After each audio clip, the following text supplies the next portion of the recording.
নমস্কার।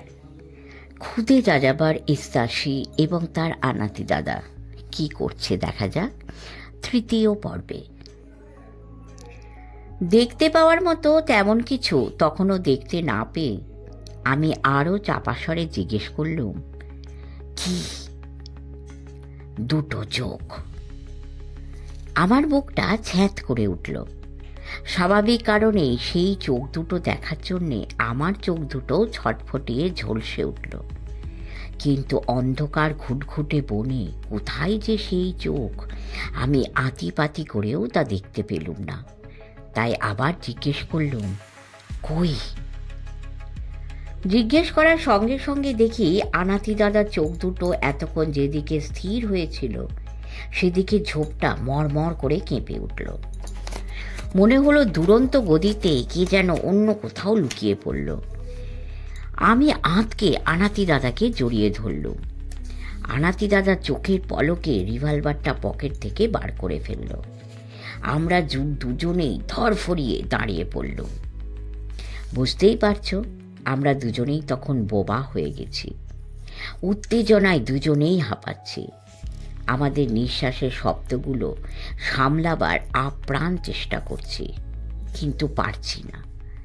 আমি ভেবেই নিয়েছিলুম এ বোধহয় পুলিশ, কারণ সেই মুহূর্তে পুলিশ ছাড়া আমার মাথায় আর কি ঠাঁই পাবে। সুতরাং আমি তখনই মনে মনে তৈরি হয়ে গেছি, এক্ষুনি মরবো আমরা। এই বোধহয় পুলিশের গুলি এসে লাগলো আমাদের বুকে। কিন্তু আশ্চর্য, সেই অবস্থায় সেইখানে অনেকক্ষণ জবুথবুর মতো দাঁড়িয়ে থেকেও পুলিশের গুলির আওয়াজ অথবা অন্য কোনো শব্দ আমরা শুনতে পেলুম না। এমনকি আর কিছু নজরেও পড়ল না। তখনই আবার ভয় জড়ানো গলায় আনাতি দাদাকে জিজ্ঞেস করলুম, পুলিশ? আনাতি দাদা হাতের রিভলভারটা তেমনি হাতে উঁচিয়ে বললে, বোধহয় না। তবে বুঝতে পারছি না। পুলিশ নয়, এই কথাটা শুনে আমার আরও গোলমাল হয়ে গেল সব কিছু।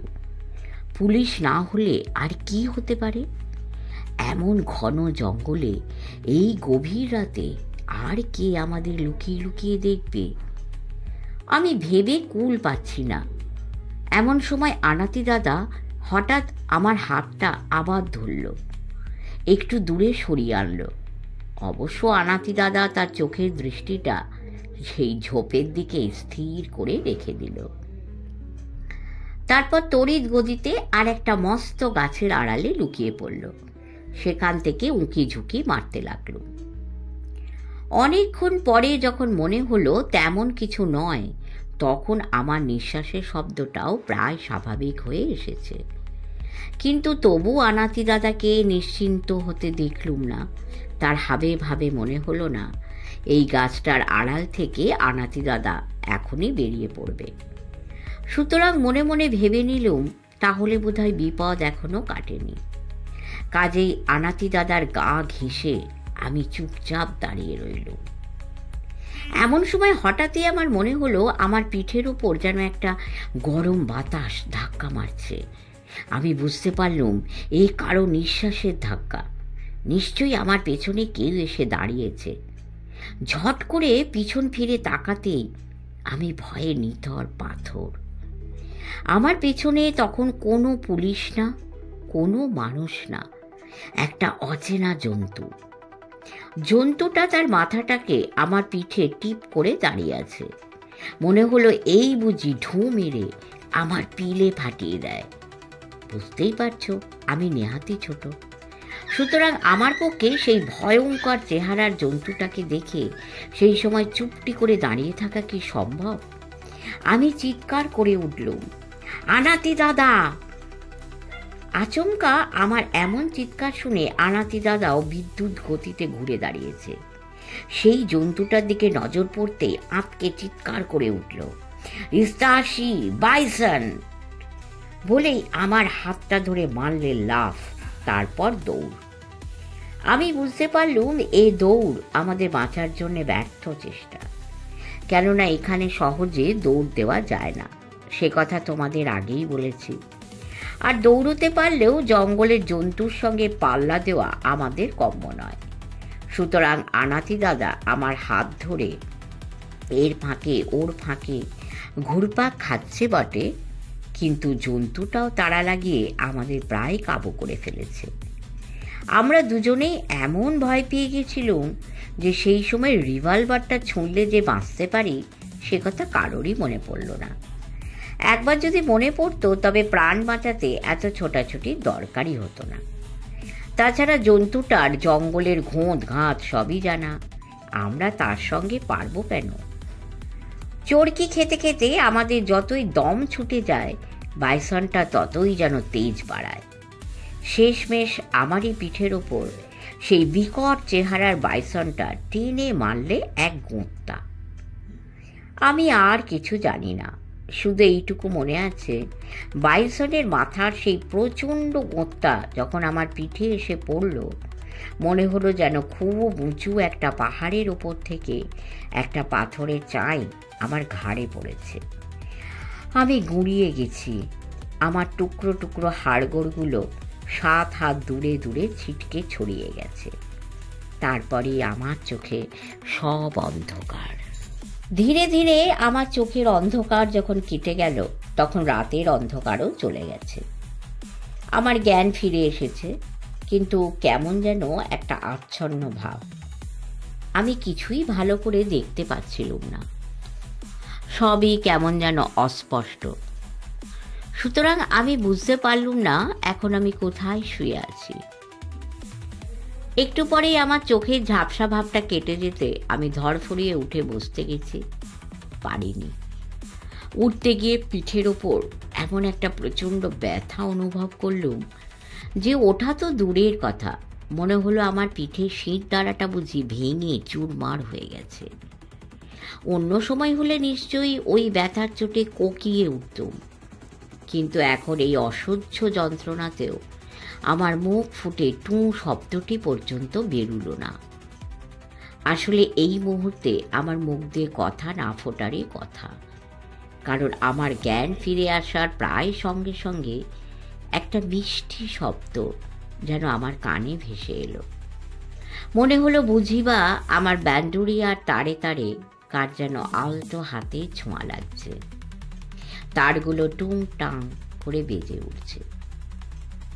তুমি হয়তো ভাবতে পারো আমি এখনো সেই জঙ্গলেই পড়ে আছি, আর আনাতি দাদা আমার পাশে বসে বসে ব্যান্ডুরিয়ার তারে টান দিচ্ছে। এ তো আনাতি দাদা হতেই পারে না। আনাতি দাদার হাতে অমন সুরে ব্যান্ডুরিয়া কখনোই বাজতে পারে না। সুতরাং চোখ দুটোকে আরও একটু ভালো করে মেলে ধরলুম। আমি স্পষ্ট দেখতে পেলুম এই জঙ্গলের ঝোপঝাড় নয়, আমি একটা ঘরের মধ্যে শুয়ে আছি। সেই ঘরে আমার সামনে একটা ছোট্ট মেয়ে বসে আছে। দেখে মনে হচ্ছে সে আমার চেয়েও ছোট্ট। তারই হাতে আমার ব্যান্ডুরিয়া। আমি চোখ মেলে তার দিকে চেয়ে দেখতেই তার বাজনা থামল। সে হাসল। ঠোঁটের হাসির সঙ্গে তার অবাক চোখের চাউনিটা আমার চোখ এড়াল না। সে বাজনা রেখে আমার কাছে এগিয়ে এলো। আমি তাকে এখন আরও কাছ থেকে দেখলুম। অবাক হয়ে গেছি, কারণ পরনের এরকম পোশাক, এরকম সাজ এর আগে আমি আর কখনো দেখিনি। সে পরেছিল কোমর থেকে হাঁটু অবধি লম্বা একটা ফুল আঁকা গোল ঘাগরা। দু হাতে নিচ দিয়ে টান টান করে এমন এক ফালি রঙিন কাপড় গায়ের উপর জড়িয়ে রেখেছে, দেখলেই তোমার মনে হবে পাখির ডানা। আর সেই গোল ঘাগরাটার কোমর ঘিরে পাখির পালক সাজানো। মাথায় তার নানান রঙের বুনো ফুল। গায়ের রংটা তার তামাটে বলে হাসতে হাসতে তার দাঁতগুলি যখনই হঠাৎ হঠাৎ ঠোঁকের ফাটকে ঝিলিক দিচ্ছিল, মনে হচ্ছিল এক ঝলক জলের ফেনা ঝকঝক করে উঠছে। সে আমার গায়ে হাত রাখল। তারপর সেই হাতটি আমার কপাল ছুঁয়ে মাথায় উঠে এলো। আমি তাকে দেখে অথবা তার আদর মাখা হাতের স্পর্শ পেয়ে কিছুই বুঝে উঠতে পারলুম না। সুতরাং এবার আমি আগের মতো ধরফড়িয়ে উঠবার চেষ্টা না করে খুব সাবধানে হাতের ওপর ভর দিয়ে মাথা তোলবার চেষ্টা করল। মেয়েটি আমায় উঠতে দেখে এমন ব্যস্ত হয়ে চেঁচিয়ে উঠল, সেই চিৎকারে হয়তোবা মেয়েটির মাই হবে। বাইরে থেকে হন্তদন্ত হয়ে ছুটে এলো আমার কাছে। আমায় উঠতে দিলে না, আবার শুইয়ে দিলে। তারপর মুখে কি সব অদ্ভুত শব্দ করে কি যে বলল, তার ঠিক ঠিক মানে আমি খুঁজে পেলুম না। তবে হাবে ভাবে বুঝতে পারলুম আমায় উঠতে বারণ করছে। সুতরাং আমি হতবম্বের মতো আবার শুয়ে পড়লুম, আর অবাক হয়ে ভাবতে লাগলুম, কে এরা? এই ছোট্ট মেয়েটি আমায় শুতে দেখে আবার খুব নিশ্চিন্তে হেসে ফেলল। আর এই ছোট্ট মেয়েটির মা চোখের পলকে কোথায় যে চলে গেল। অবশ্য বেশিক্ষণ না, নিমেষে একটা পাত্র করে কিছু নিয়ে এলো। আমায় অত্যন্ত সাবধানে নিজের কোলের কাছে টেনে নিল। সেই পাত্রটা আমার মুখের কাছে ধরে আদর করে কিছু বলল। আমি বুঝতে পারলুম পাত্রের মধ্যে যা আছে সেটা আমায় খেতে বলছে। আমি তার মুখের দিকে ফ্যাল ফ্যাল করে তাকিয়ে রইলুম। আমি এদের কাউকে চিনি না, কেমন করে এখানে এলুম জানি না। সুতরাং ওই পাত্রে মুখ ঠেকিয়ে ওই খাবারটা খেতেও আমার মন সরল না। আমি মুখ সরিয়ে নিলুম, কিন্তু আশ্চর্য, আমি অবাধ্য হলে আমার মা যেমন একটুখানি গলার স্বর তুলে ছোট্ট করে বকে দিত, ওই মেয়েটির মাও আমাকে ঠিক তেমনি করে বকল। তারপর সে হয়তো বলল, না খেলে কষ্ট হবে। আমার মুখখানা তার কোলের কাছে আরেকটু টেনে নিয়ে আমার মুখে সেই পাত্রের খাবার ধীরে ধীরে ঢেলে দিল। আমি খেয়ে ফেললুম, কিন্তু কি খেলুম বুঝতে পারলুম না। কেননা এটা যে দুধ নয় তা বুঝতে আমার দেরি হলো না। আমি সেটা খেয়ে নিতেই সে আমার মুখটা মুছিয়ে দিয়ে এমন স্বস্তির সঙ্গে নিঃশ্বাস ফেলল যে তাই দেখি তার মেয়ের মুখখানি খুশিতে উচ্ছল হয়ে উঠল। খুশি হয়ে তার মা আমার কপালে চুমু খেলো। তাকে চুমু খেতে দেখে মেয়েটিও আমার কপালে তার হাতটি রেখে হাতের আঙুলগুলি আমার মাথায় নামিয়ে আনলো। তারপর চুলের মধ্যে বিলি কাটতে কাটতে কত কথা যে বলতে লাগলো, তার একটা অক্ষরও বোঝে কার সাধ্য। আসলে এখন আমি বুঝতে পারছি আমি এখানে এসেছি, এদের ভাষা আমার ভাষা নয়। সুতরাং তাদের কথার মানে বোঝার কথাই উঠতে পারে না। এখন আমি শুয়ে শুয়ে বেশ দেখতে পাচ্ছি এটা একটা ঘর। ওপরে গাছের পাতা বিছিয়ে ছাদ হয়েছে, চারপাশে গাছের ডাল গেঁথে দেওয়াল হয়েছে। আমি শুয়ে আছি ঘরের ভেতর একটা গাছের ছালের বিছানায়। এতদিন তাঁবুতে শুয়ে শুয়ে এমন অভ্যেস হয়ে গেছে যে এই গাছের পাতা ছাওয়া ঘরে শুতে আমার অস্বস্তি লাগারই কথা। কিন্তু আপাতত আমার তেমন কিছু হচ্ছে না। ঘরের মধ্যে দুদিকে দুটো বড় জানলা, সেখান দিয়ে সকালের সূর্যের আলো ঘরের মধ্যে যতটা ছড়িয়ে পড়েছে তার চেয়েও বেশি ছড়িয়ে পড়ছে সূর্যের আলোর সঙ্গে গাছের ছায়া। হ্যাঁ, ওই জানলার দিকে চোখ রেখে যেটুকু দেখতে পাচ্ছি খালি গাছ আর গাছ। সুতরাং আমি বুঝতে পারলুম এ বোধহয় সেই জঙ্গলের মধ্যেই কোনো এক জঙ্গলের মানুষের ঘর। আমি শুনেছি এমন অনেক মানুষ আছে যারা গভীর জঙ্গলে বাস করে। শহরের আলো বাতাসের খবর তাদের জানা নেই। অন্তত এদের দেখে আমার তাই মনে হচ্ছে। ছোট্ট মেয়েটির পোশাক, তার সাজগোজ, তার মায়ের পোশাক, নাকে একটা এত বড় পাথরের নাকছাবি, হাতে পোড়ামাটির চুড়ি, পায়ে পাতাবাহারের মল, এমনকি মাথায় চুলের বেনি দেখলেই এ কথাটা তোমাদেরও বিশ্বাস হবে। এদের দেখে তাই এখনই আমার যেটা মনে হলো তা হচ্ছে বাইসনের আক্রমণে আহত অবস্থায় জঙ্গলে পড়ে থাকতে দেখে এরা আমাকে এখানে নিয়ে এসেছে। শুনেছি গভীর জঙ্গলের মানুষ ভীষণ হিংস্র হয়। অনেক জঙ্গলের মানুষের পরনে কাপড় জামা কিচ্ছু থাকে না। তীর ধনুক তৈরি করে বনের জন্তু শিকার করে তারা খায়। এমনই শুনেছি অনেক বন্য মানুষ তো মানুষের মাংস পেলে আর কিছু চায় না। এই কথাটা মনে হতেই আমার বুকটা দুরু দুরু করে কেঁপে উঠল। আর ঠিক তখনই এপাশ ওপাশ তাকিয়ে আমি আঁতকে উঠেছি। তাই তো, আনাতি দাদাকে দেখছি না তো। ঘর আর কতটুকু, ঘরের মধ্যে আনাতি দাদা থাকলে এতক্ষণে আমার চোখ ঠিক দেখতে পেত। আনাতি দাদাকে দেখতে না পেয়েই আমি আবার ধরফড়িয়ে উঠতে গেছি। ঠিক সেই সময় ছোট্ট মেয়েটি গলায় সুর টেনে টেনে মুখ দিয়ে এমন সব অদ্ভুত শব্দ বার করে চেঁচিয়ে উঠল যে তাই শুনে আমি একেবারে হতবাক। উই হুই হুই হুই হুই হুই হুই। সেই শব্দের মাথামুন্ডু আমি কিছু বুঝতে না পারলেও সে যে আমার মাথায় হাত বুলিয়ে গান গাইছে সেটা ধরে নিতে আমার বেশি সময় লাগলো না। গানের তালে তার ঢুলু ঢুলু চোখ দেখে মাঝে মাঝে মুচকি মুচকি হাসি, আর থেকে থেকে গানের ফাঁকে আ আ করে ধমকে ওঠার শব্দ শুনে আমি আরও কেমন যেন ভয় পেয়ে গেলুম। আমার মনে হলো একটা জলজ্যান্ত মানুষ হাতে পেয়ে ছোট্ট মেয়েটা পর্যন্ত কি খুশি। আমাকে মেরে ভোজ বসাবে বলেই হয়তো আনন্দে গান গাওয়াও শুরু করে দিয়েছে। এই কথাটা মনে হতেই আমি আর স্থির থাকতে পারলুম না। আমার মাথা থেকে ছোট্ট মেয়েটার হাত এক ঝটকায় সরিয়ে দিয়ে উঠে বসল। পিঠে যদিও প্রচণ্ড ব্যথা, তবু প্রাণের চেয়ে এ ব্যথা নেহাতি তুচ্ছ। আমার হাতে ঝটকা খেয়ে মেয়েটার গলার গান থেমে যেতেই আমি চিৎকার করে হেঁকে উঠলুম, আনাতি দাদা!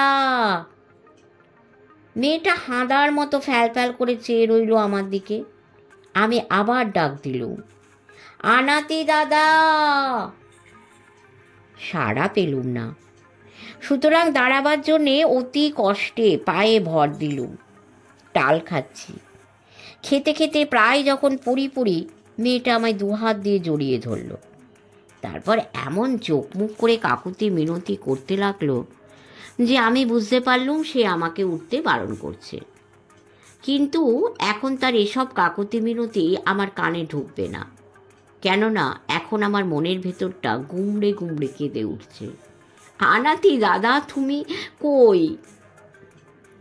আমি যেন চোখে সব কিছু শূন্য দেখছি। তবে কি আনাতি দাদা আমাকে জঙ্গলের মধ্যে ফেলে রেখে পালালো?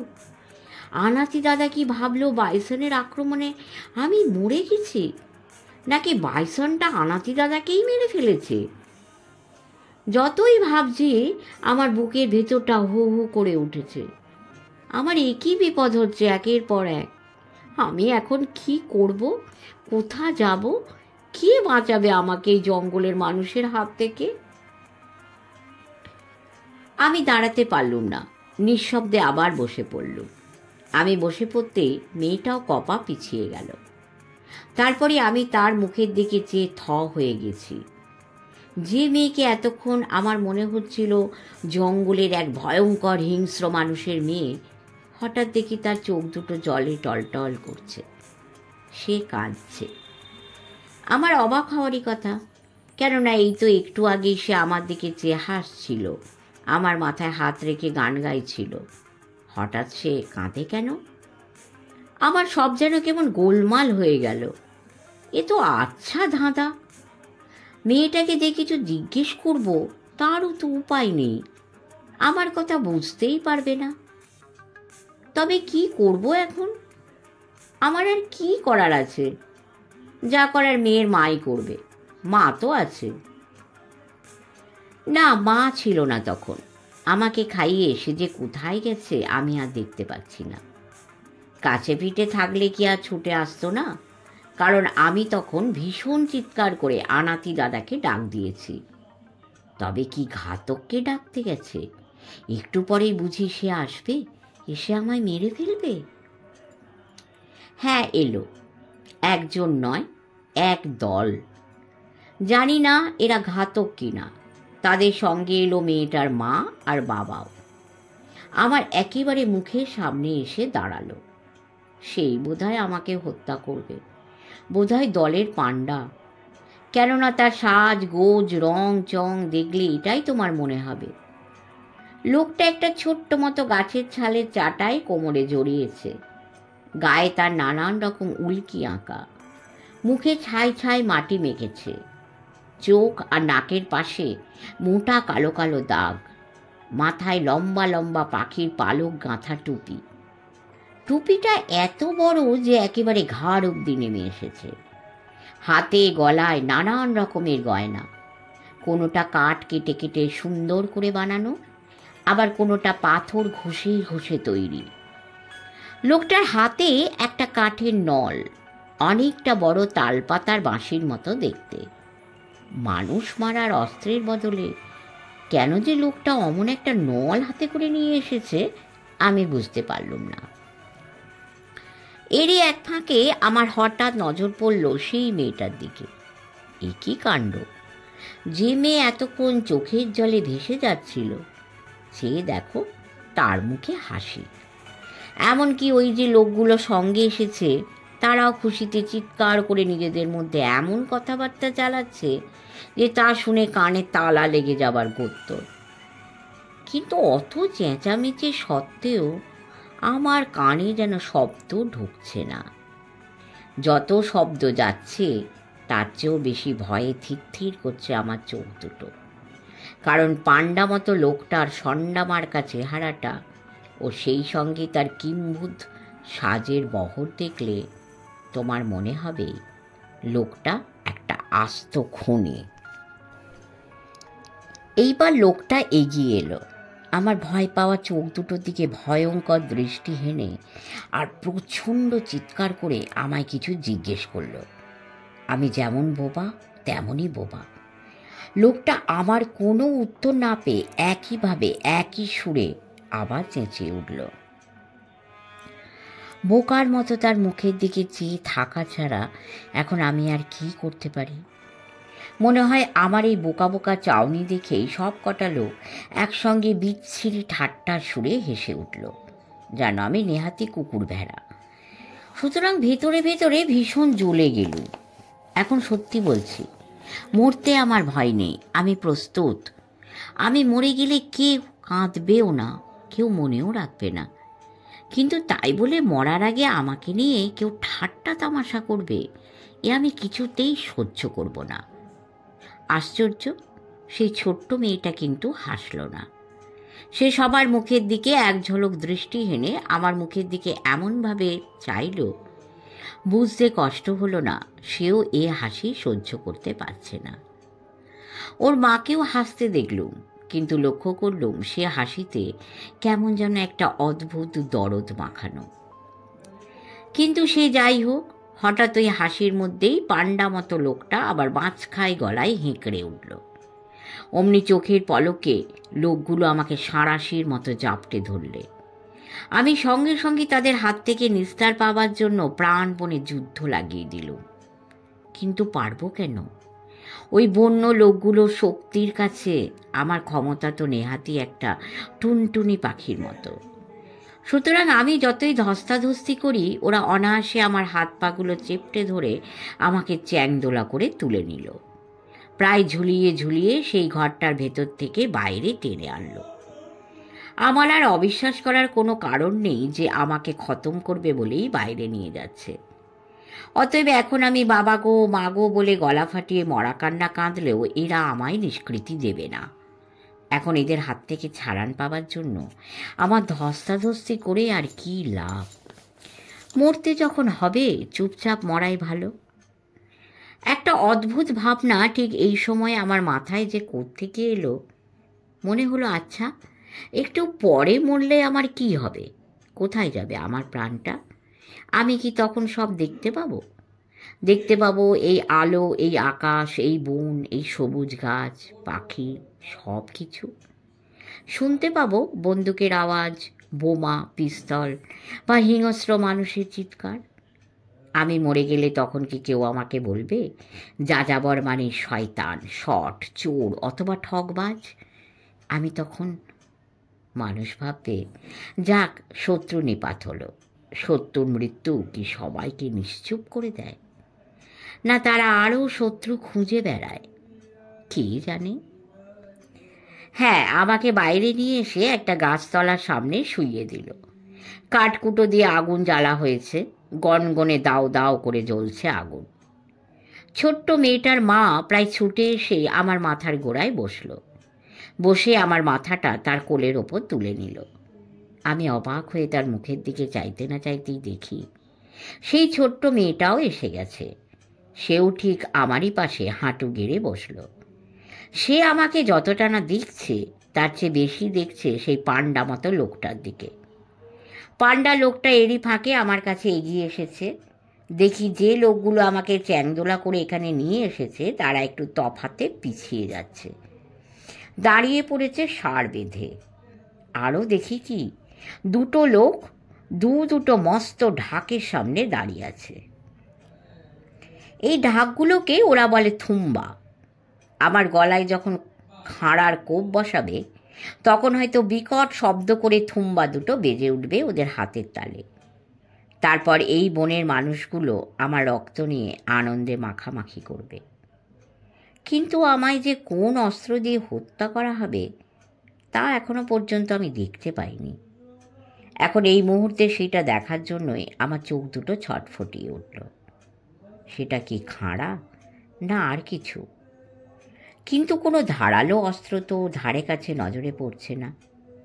তবে কি আমায় ওই আগুনে ঝলসিয়ে মারা হবে? মেরে আমার দেহে ঝলসানো মাংস দিয়ে এরা ভোজ বসাবে? এমনি নানান চিন্তা যখন আমায় পেয়ে বসেছে তখনই হঠাৎ পান্ডা লোকটা একটা বিকট চিৎকার করে উঠল। সঙ্গে সঙ্গে কান ফাটানো আওয়াজ তুলে সেই থুম্বা দুটো গুড়গুড় করে বেজে উঠেছে। বাজনা তালে তালে সমানে লোকগুলো হাত পা ছুড়ে বিভৎস ভঙ্গি করে নাচতে শুরু করে দিলে। আমি ভাবলুম, বন্য মানুষেরা বুঝি শিকার ধরে ভোজ বসাবার আগে এমনি করেই আনন্দ উৎসব করে। তোমরাও নিশ্চয়ই বুঝতে পারছো সেই সময় আমার মনের অবস্থা কি হয়েছে। দেখলুম সেই পান্ডা লোকটা তার হাতে সেই ফুটো ফোঁপড়া নলটা নিয়ে এগিয়ে গেল গনগনে আগুনটার কাছে। তারপর আগুনের সামনে দাঁড়িয়ে ফুটো নলটা মুখে তুলে নিয়ে ফুঁ দিতেই সেটা একটা অদ্ভুত আওয়াজ করে বেজে উঠল। সেটা বাজাতে বাজাতেই পান্ডাটা আগুনের চারপাশে চরকি খেতে লাগলো। থুম্বা বাজছে, লোক নাচছে, আর পান্ডাটা নল ফুঁকে চরকি খাচ্ছে। সে যেন এক ভয়ঙ্কর দৃশ্য, অন্তত এখন আমার চোখে। হঠাৎ পান্ডাটা করল কি, তার সেই মুখের নলটা মুখ থেকে সরিয়ে এনে চট করে আগুনের মধ্যে চেপে ধরল। নলের মুখটা দাও দাও করে জ্বলে উঠল। সেই জ্বলন্ত আগুন নিয়ে পান্ডাটা আমার কাছে এগিয়ে এলো, একেবারে আমার মুখের সামনে। এবার আমার শেষ। মুখের সামনে আগুন ধরে পান্ডাটা হাঁকতে শুরু করে দিলে। আমি বুঝতে পেরেছি মন্ত্র পড়ছে। আমি জানি মন্ত্র পড়া শেষ হলেই ওই আগুন আমার গায়ে ধরিয়ে দেবে, আমি পুড়ে মরব। পুড়ে মরার যে কি জ্বালা আমার জানা নেই, আর জানি না বলেই বোধহয় সেই সময় আমার মনের ভেতরে একটা অদ্ভুত সাহস ভর করল। মনে হলো এখনই যখন সব শেষ হয়েই যাবে তখন আর মিছিমিছি ভয় পেয়ে কী লাভ? ইচ্ছে করলে আমি তো আর পালাতে পারবো না। সুতরাং লক্ষ্মী ছেলের মতো মরণের জন্য অপেক্ষা করা ছাড়া এখন আমি আর কী বা করতে পারি? কিন্তু মৃত্যুর জন্য কতক্ষণ অপেক্ষা করতে হবে আমায়? এরা এখনো কেন আগুন দিয়ে দিচ্ছে না আমার দেহে? আশ্চর্য ব্যাপার। হঠাৎ লোকটা আমার মুখের সামনে থেকে আগুনটা সরিয়ে নিয়ে শূন্যে বাঁই বাঁই করে ঘোরাতে লাগলো আমার চারপাশে। ঘোরাতে ঘোরাতে থুম্বা তালে তালে ওই লোকগুলো নাচতে লাগলো। তারপর শুরু হয়ে গেল গান। তোমায় কি বলবো, যেই গান শুরু হয়েছে দেখি ছোট্ট মেয়েটা আর তার সঙ্গে তার মাও উঠে পড়েছে। তারাও গাইতে শুরু করে দিল। এমনকি দু চারবার নেচে নেচে তাদের ছটফটিয়ে পা উঠল। আমি তো সে এক অবিশ্বাস্য দৃশ্য। আগুন জ্বলছে গনগন করে, কাঠকুটো পোড়া গন্ধ নাকে এসে লাগছে, হাওয়া দোলা খেয়ে ধোঁয়া লাগছে চোখে। সেই আগুন আর ধোঁয়াকে থোড়াই কেয়ার করে নাচতে নাচতে গাইতে গাইতে সবাই যেন উন্মাদ। আর আমি বোকার মতো চুপটি করে পড়ে আছি, আমার মৃত্যুর আগের তাণ্ডব নৃত্য দেখছি। কিন্তু নাচ আর গান যেন শেষ হয় না। বলতে কি সেই সময় আমার সেইভাবে শুয়ে থাকতে ভীষণ অস্বস্তি লাগছিল। মনে হচ্ছিল এখন বোধহয় এইভাবে শুয়ে থাকার কোনো মানে হয় না। আমি উঠেই বসলাম। বসে বসে ফ্যাল ফ্যাল করে ওদের নাচ দেখতে লাগলুম। কি জানি কেন আমার পিঠের ব্যথাটা তেমন করে জাগার দিল না। মরণ যখন সামনে হাতছানি দিচ্ছে তখন কি আর ওই ব্যথা ট্যাথার কথা মনে থাকে? আশ্চর্য, আমি উঠে বসলুম, অথচ এবার কেউ আমায় সামাল দিতে এলো না। উল্টে তারা যেন দ্বিগুণ জোরে গেয়ে উঠল, বন্য নাচে মেতে উঠল। আমি আরও কিছুক্ষণ অমনি হাঁদার মতোই বসে রইল। কিন্তু এমনি করেই বা মানুষ কতক্ষণ বসে থাকতে পারে? যা থাকে বড়াতে। আমি উঠে দাঁড়ালুম। এবারও আমার কষ্ট হলো না, কিন্তু অন্য আরেক কাণ্ড হলো। সেই ছোট্ট মেয়েটা আমার কাছে উঠে এলো, আমার হাত ধরল, আমায় টানতে টানতে ওই নাচের দলে নিয়ে চলল। তারপরে আমাকে নাচার জন্য ইশারা করল। আমি হতবাক। এই একটু আগে আমি নড়তে পারছিলুম না, পড়েছিলুম মাটিতে। এখন উঠে দাঁড়াতে পেরেছি। এখন ইচ্ছে করলে আমি হয়তো নাচতেও পারি। এ কেমন করে সম্ভব হলো? এরা কি তবে এতক্ষণ ধরে আমার ব্যথা সারাবার জন্য এত সব কাণ্ড কারখানা করছে? তবে কি ওই পান্ডা মতো লোকটা ডাকিনী বিদ্যা জানে? হ্যাঁ, আমি শুনেছি এই ডাকিনী বিদ্যের জোরেই মরা মানুষের প্রাণ ফিরিয়ে দিতে পারে এই বনের মানুষেরা। আর সেই বিদ্যের জোরেই বুঝি বাইসনের গুঁতিয়ে দেওয়া আমার পিঠের ব্যথা এই লোকটা ভালো করে দিল। তবে কি এরা আমায় মারবে না? এরা আমার বন্ধু। আমার বুকের ভেতরটা দুরন্ত আনন্দে লাফিয়ে উঠল। আমার পা দুটো ওদের তালে তালে নেচে উঠল। ওই বন্য মানুষগুলোর সঙ্গে এই মুহূর্তে আমিও বন্য হয়ে গেছি। তাই আমি ওদের গানের ভাষা না বুঝলেও ওদের সুরে সুর মিলিয়ে চিৎকার করে উঠল। আর মনে মনে ভাবতে লাগলুম, শহর যখন হিংস্র মানুষের গুলির শব্দের তটস্থ, তখন বনের এই মানুষগুলো নাচ আর গানের বন্যায় সেই শহরেরই একটা ছোট্ট ছেলের প্রাণ ফিরিয়ে দিয়েছে, আশ্রয় দিয়েছে। আশ্চর্য মানুষেরা।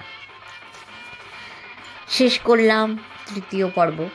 পরের পর্বে দেখব আরও অনেক ঘটনা বাকি, এবং এটাও তো দেখতে হবে আনাতি দাদার কি হলো। দেখা যাক। আপনারা ধৈর্য ধরে শুনবেন, আশা করি ভালো লাগছে। যদি ভালো লেগে থাকে কি করতে হবে আপনারা জানেন। বারবার বলে আপনাদের বিরক্তির কারণ আমি হতে চাই না। পরম করুণাময়ের ইচ্ছায় সকলে খুব ভালো থাকবেন, আনন্দে থাকবেন এবং সুস্থ থাকবেন। নমস্কার।